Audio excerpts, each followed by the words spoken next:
Dale Inman pulled me aside one day, and he said, "Hey, you don't see the winner of the Kentucky Derby get off his horse and start beating the out of it." So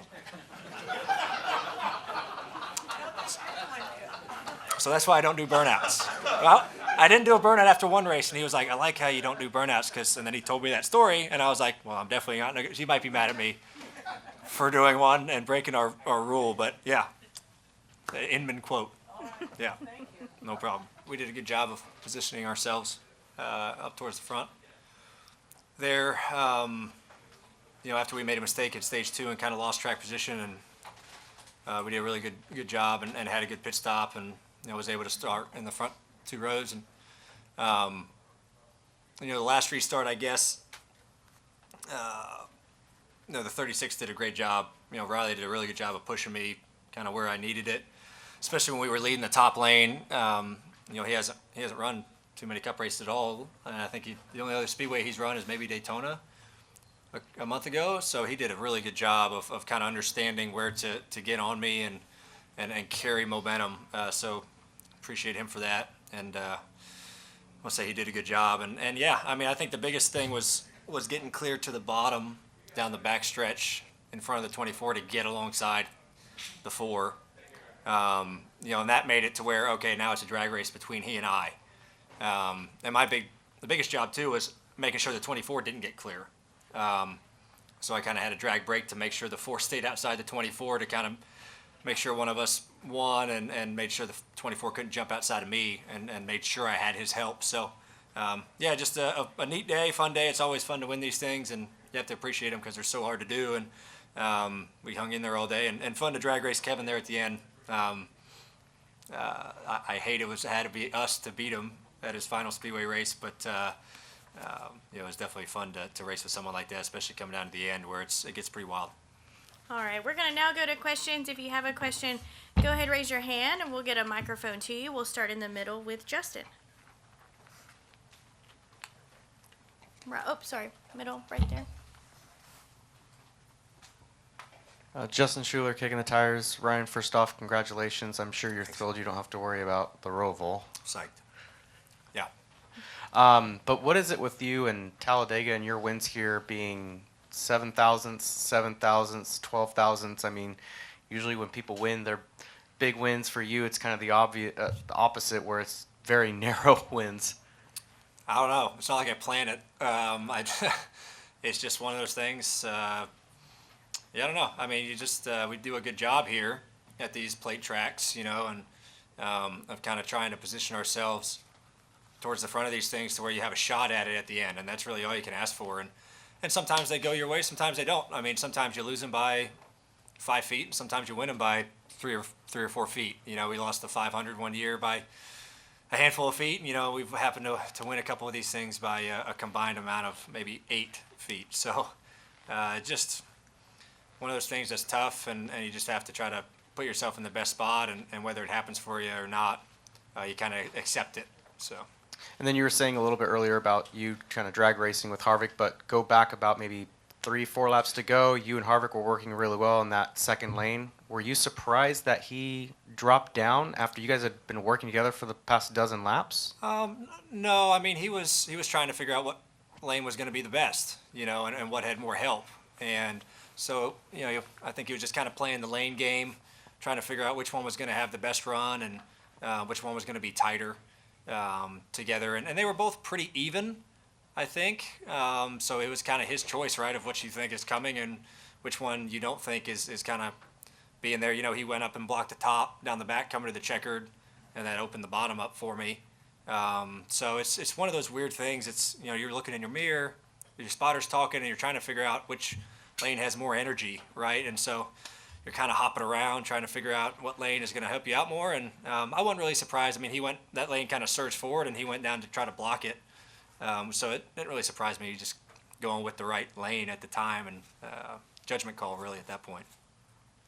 All right, we're going to come up front to Jordan, right here, all the way to the front. Jordan Bianchi, The Athletic.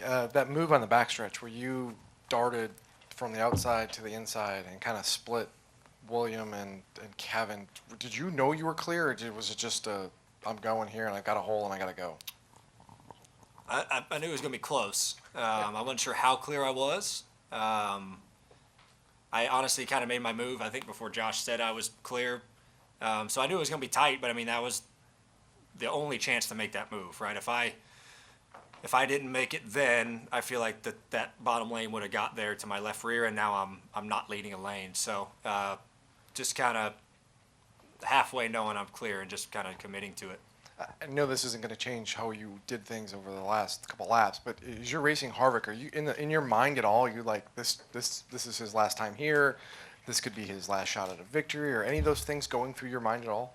No. Yeah. No.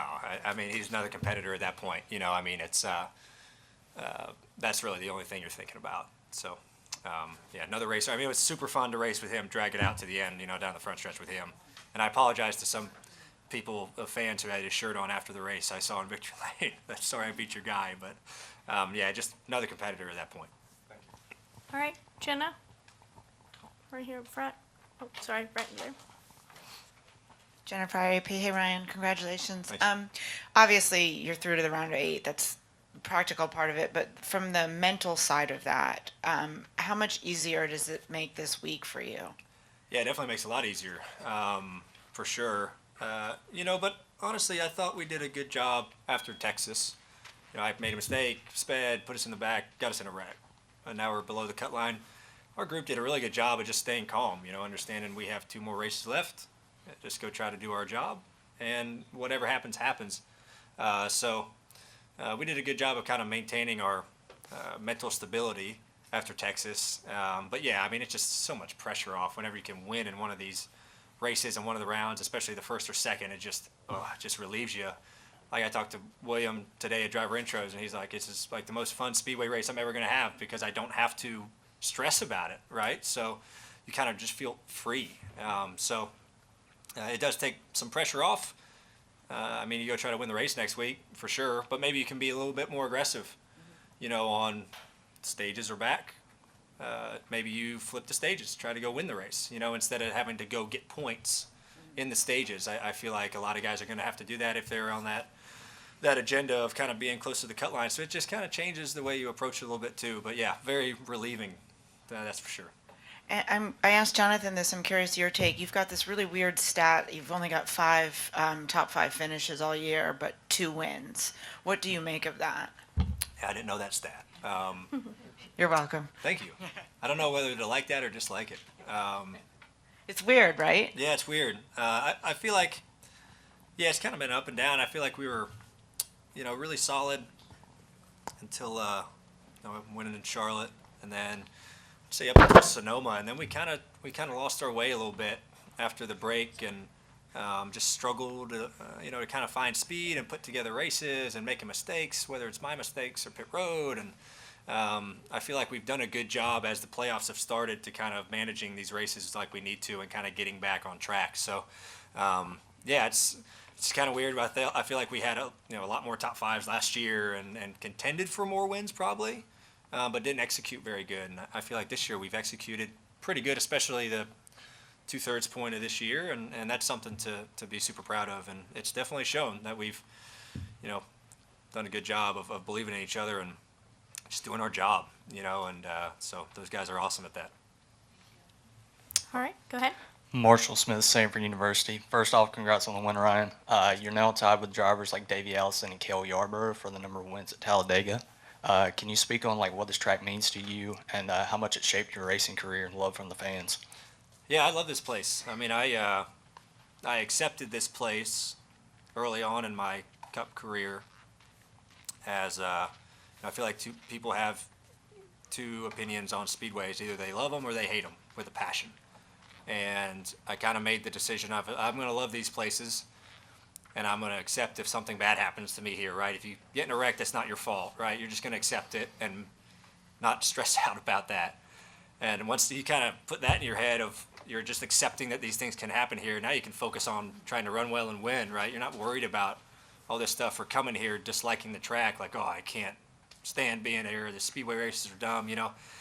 It's not really the right mindset to have, so I just kind of did that early on, and it's, you know, benefited us mindset-wise coming to these places and Yeah, it means a lot to win here. I grew up watching Dad race here for a long time. I love the area. The fans here are spectacular, and being able to meet a bunch of people has been fun. And getting to know a lot of people, from the Speedway also has been amazing. And just really fortunate to have good friends here that treat me like family. So yeah, really and I think you appreciate these things more because it's so hard to win at these places. It's just such a up in the air thing. You never know if it's going to work out for you or not. So you have to really appreciate whenever you can win here, and it's really, really fortunate. We've been lucky enough to win here 3 times, but that's pretty neat that we've, same as Yarborough and Davie. That's pretty special. So that's pretty cool.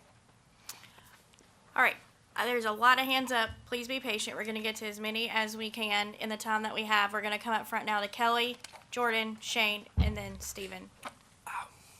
Right up front here. Kelly, raise your hand if you think I can hear you. If you don't want to wait on mic. I'm a rule follower, Ryan. Sorry. Kelly Crandall, Racer.com. Ryan, you've been to the round of 8 before. The hump has been getting past the round of 8 to the final 4. Aside from saying execution, is there something about that round that you can focus on, you and this team, to get past that roadblock? Yeah, I think just learning from mistakes. I feel like I've made mistakes. Last year I made 2 massive mistakes and kept us out of Phoenix. So I think learning from prior experiences is beneficial there. Obviously, you need your cars to be fast enough because it gets super tough, and these racetracks are, there's no super speedway, there's no road course. It's like traditional tracks, and then it gets super hard. I mean, when everything resets, you have guys that have tons of points. Today helped us out a little bit, but a couple guys have way more playoff points than us, so that makes it super tough. But no, I think if we can just learn from past mistakes and have our cars fast and just not mess up, really. I mean, you have to perform, so I can't believe you took the execution word away from me. But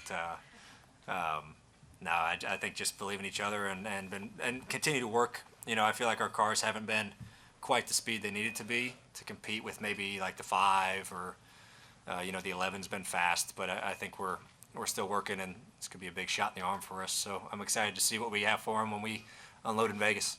So speaking of Vegas and Homestead, you're going to start with 2 intermediate tracks. You look at your numbers this year; they might be a little bit deceiving. You've got a couple top 10s, but then you've got some finishes outside the top 15. So intermediate speed-wise, how are you feeling about 2 of those in that round before you even get to Martinsville?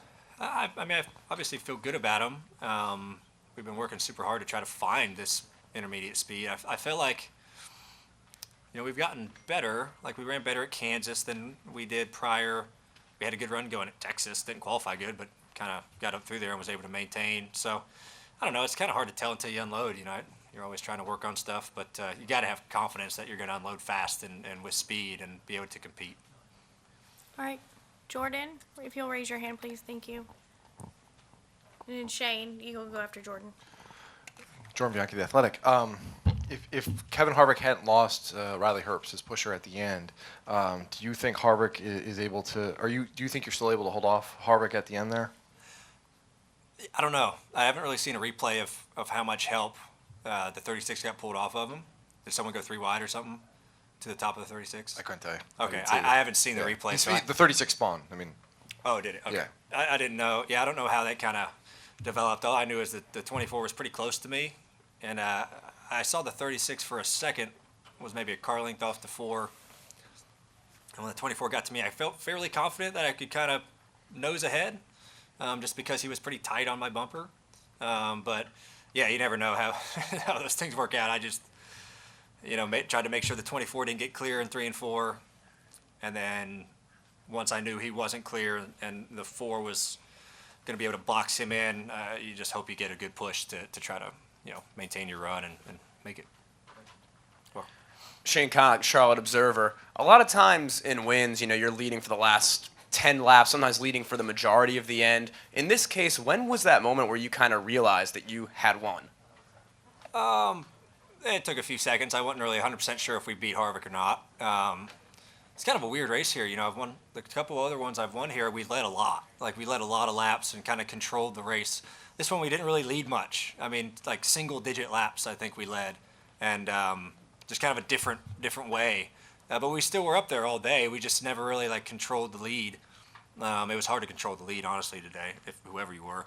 But yeah, it takes you a few seconds when they're that close. You don't really know. And Josh confirmed it pretty quick, so that was nice. And what was going through your mind as you realized that you had one? And, obviously, usually you kind of know, you're kind of unsure, it's a close one, and then in the end, you actually realized that you had won the race, and you kind of realized after. What was that like? Well, you just appreciate it. You understand you did a good job, and you put in 500 miles of really hard work to try to get to this spot, and it means a lot whenever it comes to fruition. So just super cool. I was debating whether to do a burnout or not. I usually don't do them, but I was really, really excited, so I did one. So yeah, that was a lot of fun. But now it's a special feeling, especially like I said earlier, when you can win here. It's really hard to do, and you have to appreciate those moments. Why did you get burnouts? Oh, you don't know? Dale Inman pulled me aside one day, and he said, "Hey, you don't see the winner of the Kentucky Derby get off his horse and start beating the shit out of it." So that's why I don't do burnouts. Well, I didn't do a burnout after one race, and he was like, "I like how you don't do burnouts," and then he told me that story, and I was like, "Well, I'm definitely not." He might be mad at me for doing one and breaking our rule, but yeah, Inman quote. Yeah, no problem. All right, we're going to come up front right here, please, to Stephen.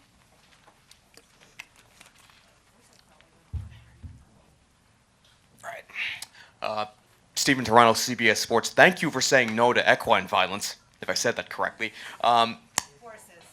Gotcha. Oh, okay. Yeah. Fancy word. Fancy word. Team Joey Logano was on Sirius this past week, and he was talking about how people at Penske were, frustrated and pissed off that the season hasn't gone the way that the organization would have hoped for. You were the last Penske driver in the playoffs. Now you're on to the round of 8. You've got, a second victory for the team. As you enter the second half of the playoffs and these last 5 races, do you feel like this can be a galvanizing force for Penske as an organization that, might be able to propel you to a chance to race for a championship and almost change the narrative from the energy around the team and how this year's been? Yeah, I mean, I definitely think it's probably not been the year we wanted, at our group, right? You go from winning the championship with the 22 guys, and then we've struggled a little bit this year overall for speed and, finishes and stuff like that. And Joey getting knocked out in the first round was definitely a gut punch. And, yeah, it's easy to get down on that stuff, but, it's easy to get fired up about things too. And our group, is always working towards getting better. I don't think they don't dwell on being behind a little bit for a long time. They just go to work, right? And they try to figure out how to be better. And I think a shot in the arm like this, right? It's like, all right, let's go, right? We're in the round 8. We're still in this thing. We still got one in it. Let's keep working. And that's their mindset, no matter if we would have won today or not, right? You're always trying to get. You always have our people are always into it, right? Maybe they're frustrated at times that you're not running good, but they don't give up, right? They always just try to be better and just work to solve the problem. I mean, you're going to have down times in racing. You're going to kind of be up top and then struggle for speed, and then it's just a big circle of life, really, when it comes to that stuff. And I think this is definitely a good motivator. That's for sure. Fire everybody up. And usually the last super speedway race of the season, people try and project performance here to performance in next year's Daytona 500. So considering not only your victory, but the fact that Austin got a top 10, Joey was very competitive, ran at the front, does that give you extra reason to be confident that things are going in the right direction and that Penske will be back at the level they've been? It's hard to tell, at these places, it's kind of hard to tell where you stack up. Our cars on speedways have always had really good pace. We've always qualified well. Fords are always running good. Rush Yates does a good job on the engines. So it's really hard to tell. I really just, Daytona, Talladega, how we run there, I only based it in Daytona, Talladega, right? You can't really compare it to the other stuff, but just the speedways. So proud of the effort of the work we've done to be fast at these places, but it's really all you can compare it to. Thanks, Ryan. All right. I have a couple in the back. Go ahead and raise your hand. There's like 4 of y'all. Okay, thank you. Go ahead. Ryan, back here. Dalton Hopkinson with FrontStretch.com. Ryan, today had 70 total lead changes, which is the most in any Cup race since 2011. Also here, what exactly is it that made today so competitive, even among all the other next-gen car races at the super speedways?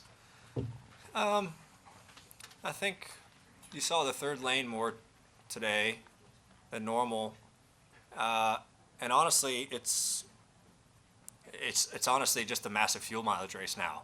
I mean, where the stages are, how the less time you can spend on pit road, the better, and you gain your track position. So literally the first stint of each stage, everyone's just saving gas. I mean, I ran 50% throttle damn near the whole first stint of each stage just to save gas. So I'm on pit road less amount of time, take less gas, you jump the cars that are using more gas.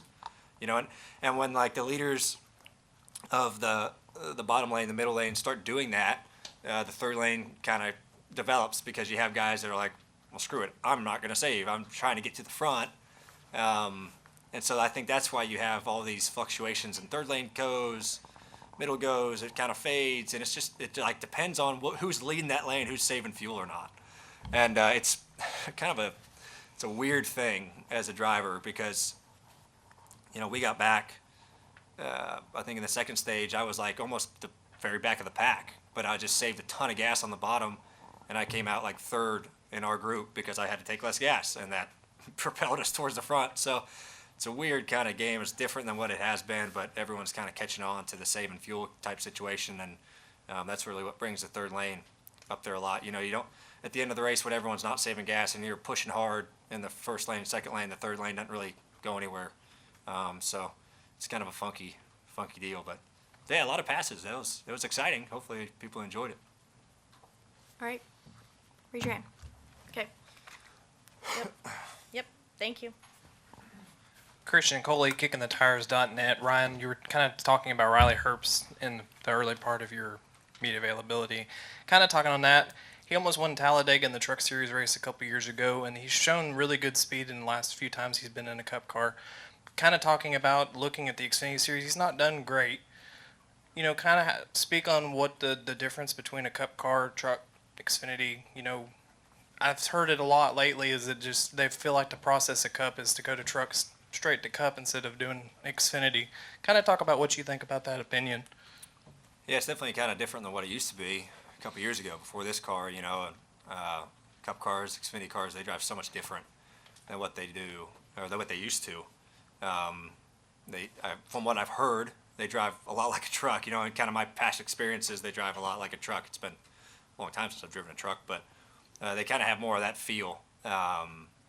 Whereas, you look at a Cup car from 2016, 17, 18, Xfinity car was an awesome learning tool because they were pretty similar race cars. And they handled the same. So, yeah, it is a little different. I think like Hocevar's done a good job jumping from trucks to Cup because they're very similar to each other without kind of doing the Xfinity route because it's just hard to learn. But race experience is race experience, right? And I think running laps in any type of car is good for you, but you can probably compare the trucks to the Cup cars a little bit more now. But no, Riley's done a good job. I mean, he did good at Daytona, a month ago. Obviously did good today. I was actually excited when he lined up behind me because I thought, he was a good pusher, and he, showed that he pushed in a lot of good spots today and wasn't like hitting you in terrible spots, right? So that side was really impressed with, and he definitely was a huge factor in keeping us up there. So, but as far as like the series process, yeah, it's different from what it used to be, but it's still good to get laps in whatever you can get laps in, and I think that helps you as a driver, especially if you're young. Take what you can get laps in something, and just go to these tracks and try to figure out, these tracks and how to approach them as much as you can. All right, Michael, go ahead. Michael Massey, Front Stretch. Ryan, you've been there as Joey for a couple years where he didn't have the most playoff points or the best regular season, and he's kind of snuck his way. Performance mattered to get to the championship four and get those championships. Have you learned anything from watching him be able to do that? Yeah, I think being teammates with Joey and teammates with Brad for a long time was really awesome for me to kind of see. I admire those guys a lot. Joey is, I mean, you said it perfectly. I feel like he's always really good at making a lot out of something, out of little. I feel like they do that all the time. He and Paul Wolf do a great job of that. Joey's very smart and mentally strong in those situations to where he's always looking towards the future, and that's something I've kind of looked at of how he approaches things. Because there's times you're like, man, they're not very good, and they'll go pull something out, and they're just tough and they figure it out, and you're like, man, it's not a coincidence that happens to them. They think about this stuff, and they're very mentally strong when it comes to these things, and always trying to be better. So yeah, I've definitely learned from him a lot. So it's been nice to have him as a teammate, and he's, I mean, one of the best guys out there. That's for sure. I mean, he's won 2 championships for a reason, and it's been fun. It's been nice to learn from him and try to acquire some of those things that I think make him really, really good. All right, I think I had one more question in the back. Do you have a question? You're good? Okay, we'll take one final question up front. Hey, you Brand Strickland, AL.com. You spoke earlier about when you were talking to Byron in the pre-race, and him talking about it's going to be fun, stress-free. When you ducked down in front of him, I know there's no safe spaces in Talladega, but did you feel safer knowing he might not get squirrely at the end and try to pass you? Not really. I didn't really think about that. The hole was there, and I was able to get down and lead a lane, and I knew they were tight. I knew he had Hendrick guys right behind him, so they were going to be pushing a lot. The only thing I was worried about was how hard is he going to push me, because it's probably not a good thing if I win for like the 5, right? So that was like my only thing that went through my head. I'm like, hope he didn't lay off me, and stuff like that. And he didn't, I mean, he was committed, and I think me laying back to him kind of got our lane moving to where it bunched up and we just went.